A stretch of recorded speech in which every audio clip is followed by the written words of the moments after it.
Assalamualaikum warahmatullahi wabarakatuh dan selamat datang ke kelas matematik tahun 5. Hari ini Mukadimah akan ajar tentang tajuk wang. Okay. Kita akan belajar tentang apa itu simpanan dan pelaburan.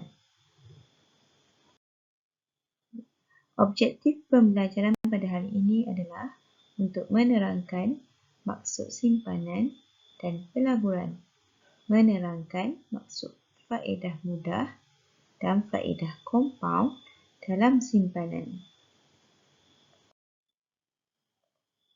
Apa itu simpanan? Simpanan ialah wang yang disimpan atau dimasukkan dan digunakan apabila perlu. Akaun simpanan. Akaun simpanan, wang boleh disimpan atau dimasukkan. Wang boleh dikeluarkan pada bila-bila masa. Wang permulaan simpanan rendah dapat faedah dan akhir sekali kadar faedah 1% hingga 2% setahun. Akaun simpanan ini bermaksud kita menyimpan wang atau memasukkan wang selalunya ke dalam bank lah. Bank simpanan nasional, bank rakyat, MyBank, apa lagi? CIMB Bank. Jadi, bila kita simpan wang dalam bank, kita boleh keluarkan pada bila-bila masa apabila kita perlukan. Sama ada kita dapat keluarkan wang itu melalui mesin pengeluaran wang atau menggunakan buku bank. Okay. Seterusnya adalah pelaburan. Pelaburan ialah wang yang digunakan untuk perniagaan tertentu yang akan memberikan keuntungan pada masa hadapan. Akaun pelaburan. Wang tidak boleh dikeluarkan pada bila-bila masa kerana ada tempoh matang. Wang permulaan bergantung pada jenis pelaburan. Untung diberikan sebagai dividen atau bonus. Kadar untung tinggi dan biasanya melebihi 2%. Okay. Pelaburan ni macam kita menggunakan sejumlah besar duit kita melabur ke mana-mana pelaburan yang menepati syarat, menepati syariah yang halal. Kita sebagai seorang Islam ni kita mestilah melabur ke akaun yang halal dan syariah, mengikut syariah. Jadi bila kita melabur, kita tak boleh ambil duit tu sesuka hati kita. Kita tak boleh keluarkan duit dari akaun pelaburan kita tu sesuka hati kita. Bila kita boleh dapatkan duit tu balik? Apabila dia mencapai tempoh matang. Masa tu kita akan mendapat keuntungan. Sama ada keuntungan kecil ataupun keuntungan besar bergantung kepada kadar dia.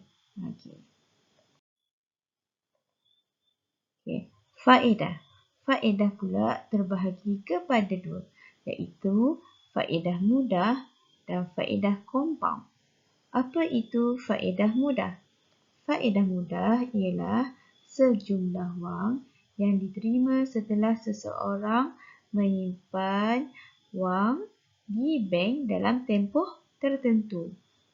Manakala faedah kompaun ialah faedah yang diterima daripada wang simpanan dan faedah yang terkumpul setiap tahun.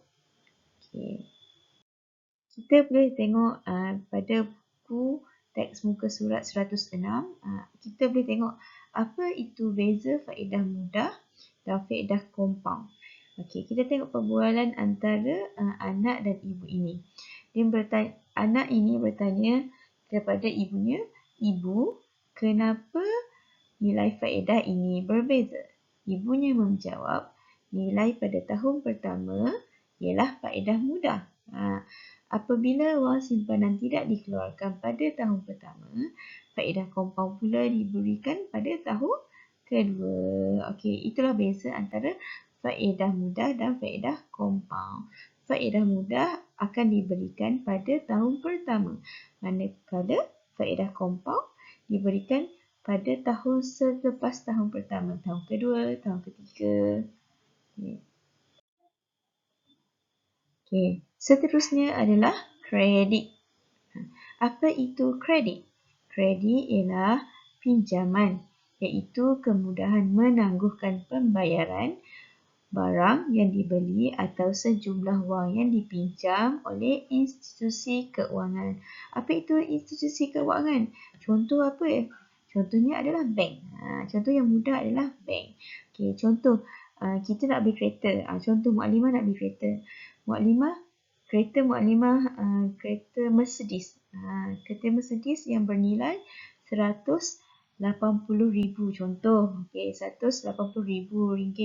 Okey, agak-agak Mukadimah ada tak duit yang sebanyak tu? Tak ada. Okey, jadi Mukadimah akan meminjam duit daripada institusi keuangan. Bila Mukadimah pinjam duit daripada institusi keuangan, Mukadimah dapat membeli kereta itu secara berhutang, secara pinjaman. Okey, macam mana Mukadimah nak bayar pinjaman tu? Mukadimah akan kena bayar kepada institusi keuangan tu setiap bulan. Setiap bulan dia akan potong gaji.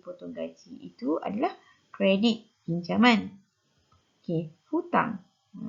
Hutang ni apa pula? Hutang ni adalah pinjaman yang perlu dibayar oleh seseorang. Hutang ni selalunya berlaku apabila antara kita dengan kawan kita. Kita dengan adik-beradik kita. Okey, contoh nak pergi kantin, tak bawa duit hari ni, nak beli makanan nak beli chicken chop. Jadi awak pun berhutang dengan kawan awak sebanyak RM2.50. Jadi esoknya awak datang ke sekolah, awak bawa duit RM2.50 dibayar terus kepada kawan awak. Itulah beza hutang. Hutang tu bermaksud kita membuat pinjaman daripada seseorang. Okay, tapi kalau kredit selalunya melibatkan wang yang besar dan kita akan pinjamnya daripada institusi keuangan. Yang akhir sekali adalah pembelian secara kredit dan tunai. Okay. Apa itu kredit?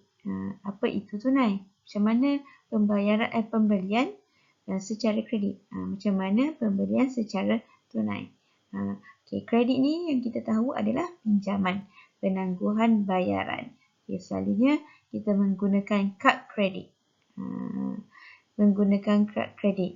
Dan ni kita panggil kredit. Okay, kalau menggunakan wang yang kita ada, yang berkeping-keping dalam pers kita tu, kita panggil pembelian secara tunai.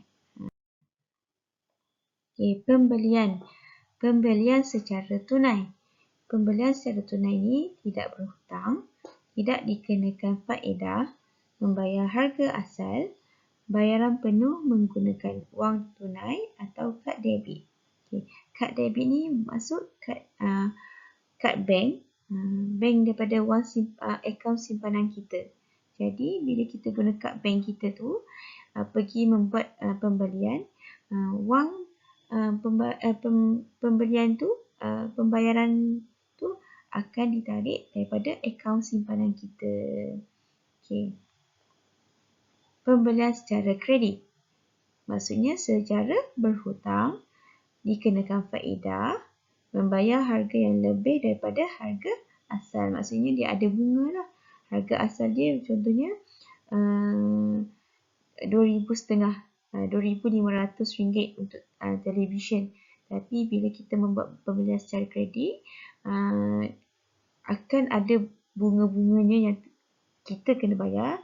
Jadi harga televisyen itu akan bertambah kepada contohnya RM3,000 daripada harga asalnya iaitu RM2,500. Okay. Bayaran menggunakan kad kredit dan ansuran secara bulanan.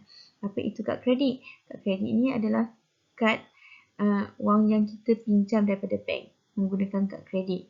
Ataupun ansuran secara bulanan ini adalah pemotongan gaji ke, ataupun setiap bulan kita kena bayar sebanyak RM50, RM50 setiap bulan. Akan ada pembayaran berterusan sehingga habis. Okey, untuk kelas hari ini akan ada latihan. Murid-murid perlu membuat latihan ini dalam buku tulis matematik 1. Okay. Yang pertama, berikan maksud perkataan di bawah. Okay. Apa maksud simpanan? Okay. Tulis simpanan.